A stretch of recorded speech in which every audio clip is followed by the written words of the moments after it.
Cedric Maxwell Podcast is powered by Prize Picks, the exclusive daily fantasy partner of the CLNS Media Network. All right, it's another episode of the Cedric Maxwell Podcast. I'm Josue Pavone. He is Cedric Maxwell. Max, the Boston Celtics, finishing up the regular season on a high note. If you ask me, you got the Celtics rolling.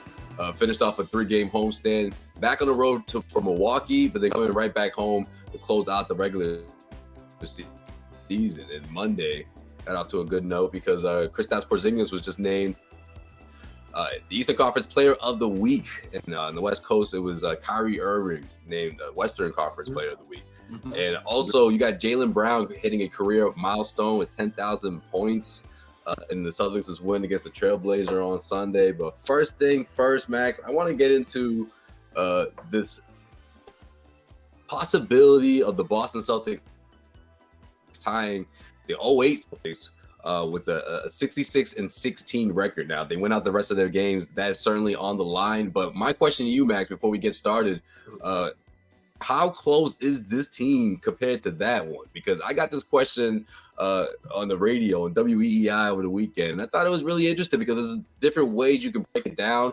Obviously, you can't say, how close they are into the playoffs, right? We got to wait and see how this thing unfolds. But just on paper, or just of what you've seen so far, how do you think these guys measure up? It's a good team. I mean, it's a good team, and obviously it could be a great team. The difference is right now is that, they're going to get more points. They're going to get more points because they shoot more threes.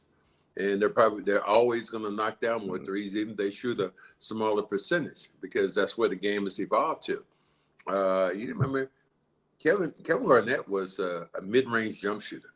He wasn't a three-point threat. He wasn't stepping out like that. You had Ray, you had Paul, you had Posey, you had Eddie House. Those were your three-point shooters. But everybody else was in the paint. So the game is played completely different. To measure those two teams against each other, it's unfair. People are going to do it, but it's unfair because the game is so different. The way it's played and the pace of the game. Joe Mazzulla talks about touches. I mean, during the Paul Pierce era, could you imagine somebody said touches? I mean, Kevin Garnett was one of the most unselfish guys around. He always was trying to pass it to Paul and Ray. Doc had to tell him to shoot. Yeah, had to tell him to shoot. He didn't want the last shot. So, I mean, wow, it's crazy. And, you bring something up. What the hell is going on in Milwaukee right now? I mean, losing the games they lost, losing to Washington, losing to Toronto. I mean, these are games they don't necessarily need, but they need a confidence builder going into the playoffs.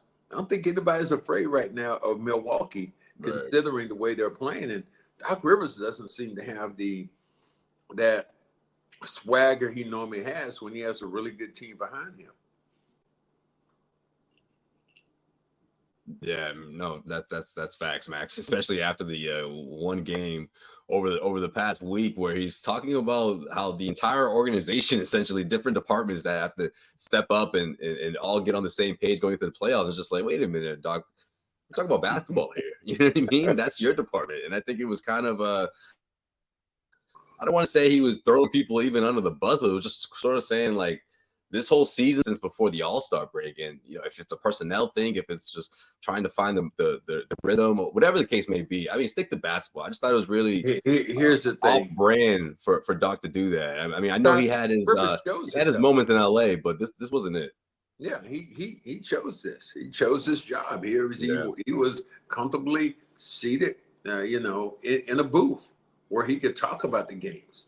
But when you decide you're going to get back into that line of fire, man, all bets are off on what's going to happen and how you're going to be played. You're going to be judged on the games. J.J. Redick started out, just really calling out Doc Rivers about his team. But Doc has done nothing really to change people's opinion because this team has played. They have not been great. And the Celtics have many times they've been great, but the Milwaukee Bucks have not been great, considering the fact that this is supposed to be a team that Dame Lillard came to, and all the bettors said, well, Milwaukee right now, odds-on favorite to win. I wonder what those same people are betting right now, when you think about Milwaukee and how they've been playing. Yeah, man. Talk about an organization that just completely overlooked how advanced the rest of the Eastern Conference is, right? I mean, and what I mean by that is like everyone was gearing up during the offseason and making moves and putting their roster in shape, bringing in role guys, like the Pacers. Look at, teams across the East that sort of up on the radar, and they've hung around for a reason because they have depth, whether it's, connectivity, whether it's just the overall finding that rhythm, whatever it takes, like that's kudos to the front office for putting those rosters together. The Milwaukee Bucks, I feel like, have these lens where they're just thinking, let's get a team that's similar to the championship team with a Dame Lillard, and we'll be all right. And that wasn't it. That wasn't it, man. Dame Lillard was going to answer all your questions. That just wasn't going to be the solution for every single problem you have. Dame is going to answer some of your questions offensively when Giannis is not going. But other than that, defensively, they become a much softer team because nobody's ever going to say he's Drew Holiday defensively. Right. So I think you look at their team right now and collectively as a unit, there are a lot of pieces that are missing. And you hear a lot of unrest if it's not from, nipping stuff from Giannis, but stuff from Bobby Portis about, how this team isn't playing well and da. So it's just kind of strange at this time of the year. When you should be going on the uptick, you should be flying high. This team right now doesn't see that Milwaukee team's be kind of descending. Like they're coming in for a landing before they even take off. Episode of the Cedric Maxwell podcast is powered by Prize Picks, America's #1 fantasy sports app with more than 3 million members. It's the easiest and most exciting way to get in on the action while you watch your favorite sports and players. You just pick more or less and 2 or more player stats and watch the winnings roll in. Get in on the playoff action and win up to 100 times your money on Prize Picks as you and the world's best players take the game to a new level during basketball's postseason. Quick withdrawals, easy gameplay, and an enormous selection of players and stat types are what makes Prize Picks the #1 sports app. This week on Prize Picks, I'm selecting Derek White for more than 4.5 assists and Kristaps Porzingis for more than 8.5 rebounds. It's that easy. Download the app today and use the code CLNS for a first deposit up to $100. That's CLNS for a first deposit up to $100. Download Prize Picks today and make sure you use the promo code CLNS.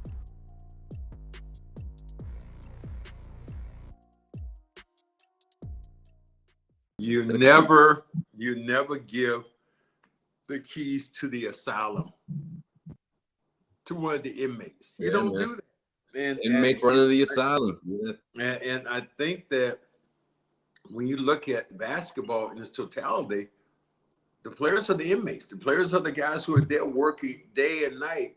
Yeah, do they need some input? Yes, they do. But sometimes their calls aren't the best calls. I mean, sometimes people in the front office are making better calls because it's your buddy, because it's your friend. What happened with the Westbrook thing when LeBron, everybody said, oh my God, Westbrook is going right now to the Lakers. He's going to be this, he's going to be that. They couldn't wait to take a dump on that man. They couldn't wait. And then once he left, it's like, he was a problem. And then you look at this team and there's still some gaping holes. So, if you're Giannis right now, you have to take responsibility for some of the things that have happened because you were the one to force the issue. You made this team do something. Drew Holiday essentially said, hey, I was sitting in the house. I had just did a podcast and I said something about Buck for life. And within 24 hours, I'm traded. I'm going someplace else. So your loyalty to your players, about, oh my God, the players aren't loyal to their teams. They're not loyal. Screw the teams. You better be thinking about yourself and your situation. Yeah, Ray Allen made one of the best moves around. I'm looking at him over your back shoulder. Ray Allen made one of the best moves around. When he left the Celtics. Celtics were trying to trade him or diminish his role. Everybody said, well, Celtics wanted to offer him more money. They might have. But first of all, you had to look where his minutes were going to be diminished. I mean, you already have Avery Bradley starting, and then you went out and you got Jason Terry to come in as a backup. So yeah, people forget that Terry signing happened before right, Ray made the decision. So Ray is thinking like, well, where and how am I going to be playing when the Celtics will tell you later on, like, we offer Ray more money. Well, initially, Ray felt like he got slapped in the face. So, yeah, Ray decided to make a move. That's a guy we need to get back on too. He was really good. I think last time he was a little off kilter when he got into the whole Ime Udoka thing and how the Celtics could have kept that hush hush. No, you can't, Ray. You can't keep shit hush hush now. It's like going Max to is like, somebody. chill. Yeah, like going to somebody's house and then you're going, did somebody got some on their shoes? It's like, did you walk through some dog poop or something when you came in? It's like, dude, you can't hide anything these days. That's the old school mentality, Max. That's the only thing, time I thought Ray was off. But we have to talk to Ray because got to get him on about UConn. Is UConn ready to become a dynasty again? I just saw a picture with him and are they going to be Rip and Okafor and all the OGs, all the UConn legends. They all took a picture together. So yeah, that's pretty cool, man. He was there for the game. Yeah, I could imagine, guys there for the game. So I mean, that's really cool stuff. But yeah, that's a timeline that nobody wants to visit when they look at players being traded and moved around. It happens. Trust me, I was one of them. You get moved around, not necessarily because you want to go, but because you don't fit their scenario anymore, how things should be done. 1986 team that the Celtics won it with Kevin McHale starting. I had no problem with that coming off the bench, but there was some people in the organization felt like I was going to be disruptive. So they decided that, look, the best thing to do is move this dude. You got to realize Kevin McHale said one of the best things I've ever heard anybody say about me. He said, when he started, he said, I felt like, because we were really close before that, but he said when he started to start, when I got hurt and it looked like I wasn't going to be coming back and he was going to be a starter, he said to me, I really felt funny around Cedric because, here I was and he wasn't playing. And then later on, he said, man, he gave me the best compliment. He said, Cedric was very supportive. He was in my corner. He was the first person there to tell me this, that, or the other. But that's what happens with real players. You have to understand that everybody's time is going to revolve. Even when Joel, your brother, was on top playing basketball against you all the time, eventually that shit was going to revolve and you were going to start beating Joel. And, Joel, could Joel take it after that? Joel, can you take that smoke after your little brother beats you? Or is it just going to be, Do you remember the day you beat Joel for the first time? Oh, absolutely. He wanted to run it back immediately. Like, as if it was going to erase time. You know what I mean? As if like a rematch and him winning would eliminate that ever happened. And like, all right, man, we can run it back, but I still beat you, right? Like, now, guess what happened, Max? I can see. He beat me, and I said, "Hey, Joel, that was a great game, man. But hey, remember when I beat you? Like, it's like you can't change what just happened." Like, well, I tell you what, I guarantee you got tortured for the next week or two. Whatever he could do to get at your ass, he must just brutalize you for a week. Oh man, or that, or silent treatment. Yeah, but brothers, we don't like that. Yeah, but I think this team, if you look at them, what the Celtics are doing right now, this has been remarkable. Here's the thing I think is so cool, Joe, that right now that you can find your coach of the Boston Celtics able to screw around with the game and try to experiment with it because you're not losing any ground. The game the Celtics almost lost when he had the starters stay in. It was a 19-2 run. But he had those starters stay in, and he finished the game. Joe Mazzulla was confident that these starters, that this is going to be valuable minutes for Pritchard and guys like that. Last night's game, same way. They correct against the Trailblazers. In the game, like, okay, let's run this thing. Let's do this. Let's do it again. And those guys were able to hold on and win. Here's the thing that's going to happen. How many players you think are going to Milwaukee are going to be playing against the Bucks tomorrow night? Starters, maybe 2 or 3. Okay. And what does the NBA have to say about that? I mean, you mean what? The way these guys have been on the injury report, one of them's got to play. One of the Jays got to play, and then they're good. No fines. So why do both the Jays have to play? because that's what the NBA implemented their new rule, right? What is it, primetime players or all-star players? I guess one of them has to play, but I mean, if Missoula sits him, then I'm okay with that as well. But I'll tell you this much, though. It was encouraging to see Jaylen back out there on Sunday night against the Portland Trailblazers. Brown became the 61st player in NBA history to score 10,000 points at the age of 27. He's very full. Here's the thing. When I did it 25 years ago or 30 years ago, however long it was, I did it, scored my 10,000 point. I think I was like the 56th player in league history to do that. And it was this huge milestone that, that people were just trying to get to. 10,000 points was huge. And I see Jaylen get to it. And there's no offense at all. None. I applaud him. But it's so much easier now to get to 10,000 than it was during the 80s because of the 3-point shot. You're going to get greater opportunities to score the basketball. So it makes it easier. I appreciate it. I'm not hating on him. I acknowledge his accomplishment, but it's not what it was to do that particular thing anymore when it comes to scoring 10,000 points. Right.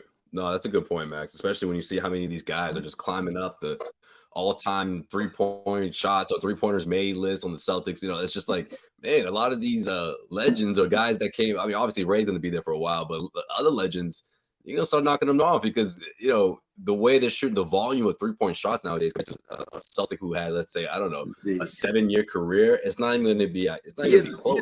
The only one that's going to put it out there so far to me right now, God, and maybe somebody does it, but LeBron James is the only where he's at point wise.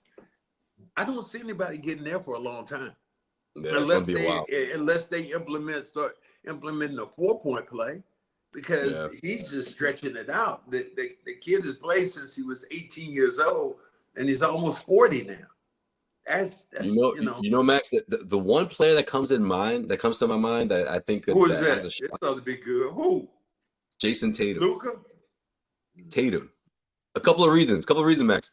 My man has seen the playoffs his entire career. First of all, a lot of deep playoff. But Jason Tatum, he ain't a 3-point shot. He's a perennial 3-pointer. Yeah, he is. But Jason Tatum did not, in his early career, he didn't get those kind of touches and those kind of minutes. When LeBron stepped on the court the first time, couple years, LeBron was your primary scorer. Jason Tatum might have got it second, third year when he started. Third year after Kyrie left. LeBron has a head start on him. And how long can he play until he's 39? Right. I mean, LeBron's going to end up with, I don't know, some number which is ungodly. This episode of the Cedric Maxwell podcast is powered by Factor Meals. Eat stress-free this spring with Factor's delicious, ready-to-eat meals. Every fresh, never frozen meal is chef-crafted, dietitian approved, and ready to eat in just 2 minutes. Choose from a weekly menu of 35 options, including popular options like Calorie Smart, Keto, Protein Plus, or Vegan and Veggie. Also discover more than 60 add-ons every week, like breakfast, on-the-go lunch, snacks, and beverages to help you stay fueled and feel good all day long. What are you waiting for? Get started today and fuel up for your springtime goals. Get chef-prepared meals on the table in 2 minutes with Factor's ready-to-eat meals so you can get back to doing what you love this spring. Look out for the Earth Month Eats badge on the menu for our lowest carbon footprint meals. Head to factormeals.com/Cedric50 and use the code Cedric50 to get 50% off your first box plus 20% off your next box. That's code Cedric50 at factormeals.com/Cedric50 to get 50% off your first box plus 20% off your next box while your subscription is active. That's factormeals.com/Cedric50 and use the promo code Cedric50. There you go. Congrats to the Hall of Famers. All of them. Here's a small can of Pepsi for all of you. Okay.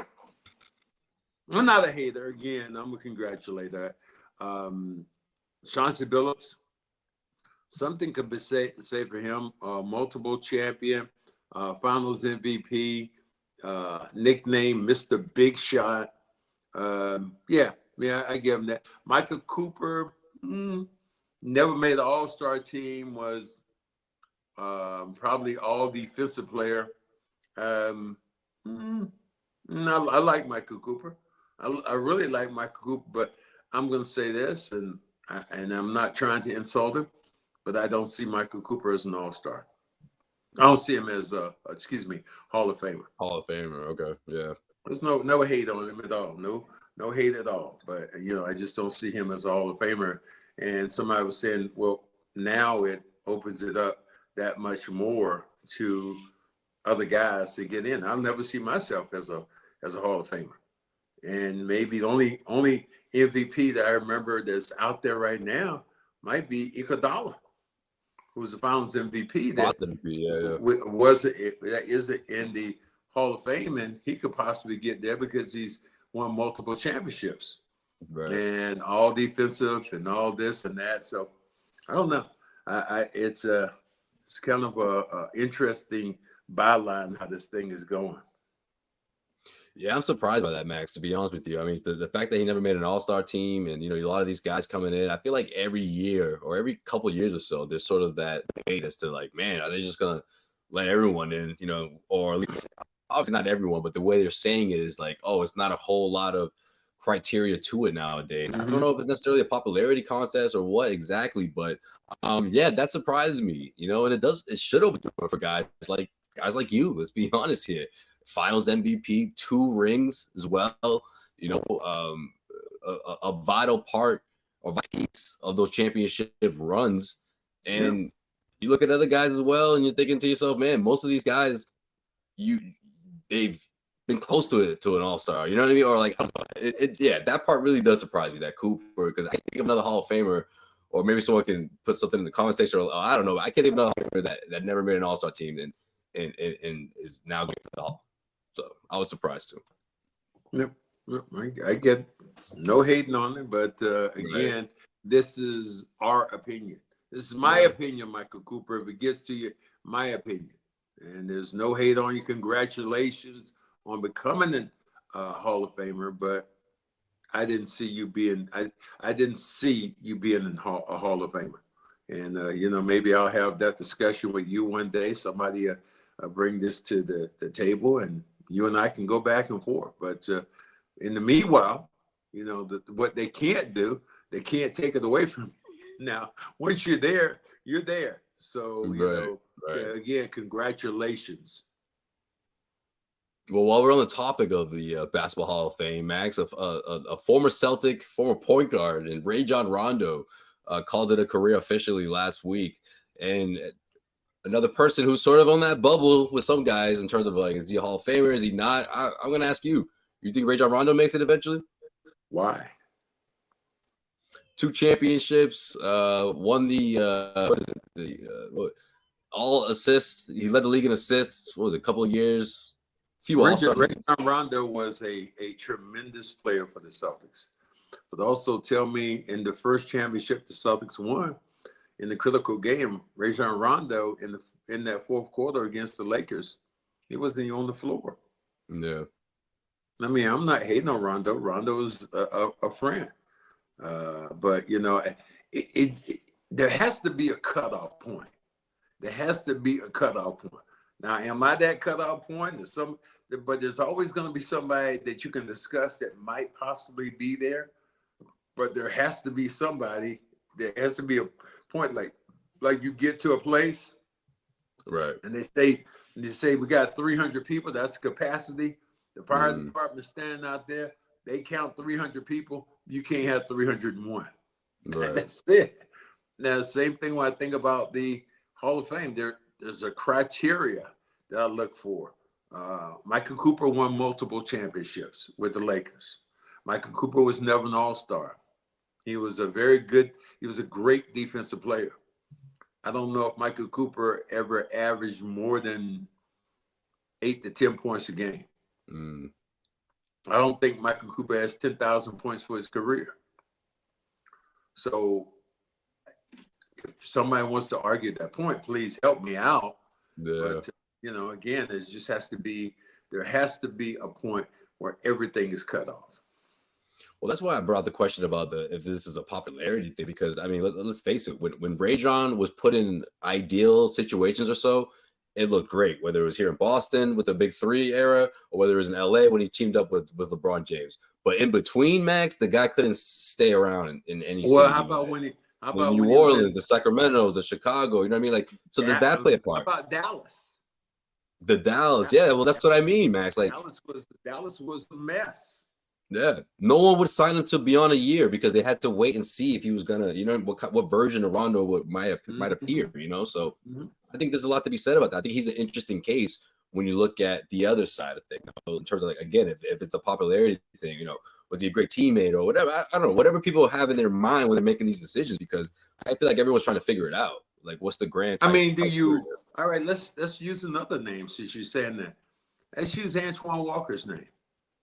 Hall of Famer. How many points? Antoine got a ton of points. Yeah. He won the championship. He was an all-star. Well. He was all-star maybe 5 or 6 times. I mean, again, there has to be a certain level where you stop things. I mean, One of the things I looked at in Milwaukee, Vin Baker, who was a great player for the Milwaukee Bucks, doesn't have his number retired. Glenn Robinson, big dog, doesn't have his number retired. Milwaukee, Ray Allen, that's where he started. Number not retired. Is there a level? Where do you go? Well, they're about to just give it to Giannis. I don't know what's going on. Yeah. It's a great point, man. They don't retire anybody. It's like, damn, man. They try to do what's going on. I mean, but no, they do. They do have some numbers. Like, no, I'm saying the last 20 years or so. Guys, my friend who does the radio, does television, John McLaughlin. John McLaughlin was a very good shooter for Milwaukee Bucks. Okay, John, you're never an all-star, but they can say the same thing about Cedric Maxwell. Being with the Celtics, I was never all-star, never was gonna be an all-star because you're playing constantly with guys who were all-stars. Right. So you had to be and I never consider myself as a role player because I always consider myself as I was a bus driver. I wasn't a bus rider. And you look at situations you're in, you think about how guys perform and what they've done over their careers, and you understand. Look, how about this? Draymond Green is going to be a Hall of Famer. Yes? No? I think so. Yeah. Multiple Defensive Player of the Year. He was a bus driver for sure. He would, but people would say he was a bus rider. They wouldn't say he was a bus driver because you were passing the ball to Clay, you were passing the ball to Steph. But is he a Hall of Famer? Yes, he's a Hall of Famer under a different criteria of how the game is being played. He was a great defender. He was he was a cog in what they do offensively and making passes. Very good, a smart player. But the Hall of Fame is taking on a different look than the Hall of Fame I remember when I'm thinking about bringing players, because I look at the Hall of Fame as the elite of the elite. That's the Hall of Fame to me. And I just don't see, I see guys who weren't the elite of the elite coming to Hall of Fame. Magic, Hall of Famer. James Worthy, Hall of Famer. Kareem, Hall of Famer. I look at those names, I go, yeah, absolutely. But Byron Scott also played with him. Hall of Famer? No. I mean, just the elite of the elite. I just feel like everyone's got their own criteria, man. So we don't. And that's the bad point about it. Everybody has their own criteria for what should be when there has to be a certain criteria which has to be met. Right. I don't hate on my man Dino Roger. Dino Roger's in the Hall of Fame with the Boston Celtics. the international version. You know, Yeah, that's what I'm saying. You got to remember that. Yeah. Basketball. You want me to, should I just say right now, go back and get my birth certificate, say I'm from France or something? Would I be a Hall of Famer then? I mean, he was playing over there. That's what they mean, Max. Anything, Max. I understand. As a broadcaster, you know, you got to understand what they mean. I understand what they mean, but I'm not. Again, it's a part of it now has become more of a popularity contest than it has to be with guys who you go down the line and said, do you think this guy should be one? Hell, I didn't think for a while. I wasn't convinced that Dennis Rodman should have been one. Doc Rivers said, you're crazy. He said, Dennis Rodman needs to be a Hall of Famer because he was all defensive team. He was one of the greatest rebounders of all time. Yeah. I didn't believe it. And then I started thinking about the numbers and what he's put up. And I going, yeah. Dennis Rodman. Yeah, that's how I felt about Ben Wallace growing up. Yeah. Exactly. I'm not sure if Ben Wallace could score 10 points if he was in the gym by himself. But defensively, he was a hell of a player. He anchored what they did. He anchored what Absolutely. they did. Yeah. But if you're gonna say that, is Rip Hamilton, is he a Hall of Famer? Mm. Because it becomes a popularity contest. Yeah, it does. Do you think Rip Hamilton's a Hall of Famer? I don't know, Max. I think I'd have to look at his numbers, but if I, gun to the head, have to answer, I'd probably say no. But again, I have to look at his numbers, So we'll see. Nothing negative being said, but it's just, this is my opinion. This is Cedric. Yeah. If you want to come to Cedric Maxwell, this is my opinion. Right. I mean, hey, we keep it 100 here, man. It's the point of the podcast. That's what we keeping it right now on the 100. All the way. I mean, you think about a guy like Gilbert Arenas. Gilbert Arenas has scored a ton of points in this league. Was multiple All-Star. Top 3 in scoring for years and years. Yeah. But it's all right. Was he a Hall of Famer? World Beat Free almost led his league in scoring a couple of years. Was he a Hall of Famer? So I think the criteria for the Hall of Fame has really changed. No, it has. And these debates will continue on and on. But Max, you bring up a good point, man. I mean, you could be like, I think seeing this happen, seeing Coop go in, it's got to open a conversation for you, Max. Come on. 2-time champion, finals MVP. And again, you still got the broadcaster route, but also as a player, because again, if you put Coop in it, we got a debate here. We got a legit debate here.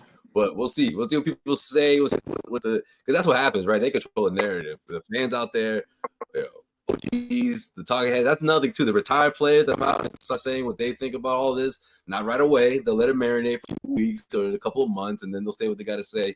Because the induct not until September, so we got all summer.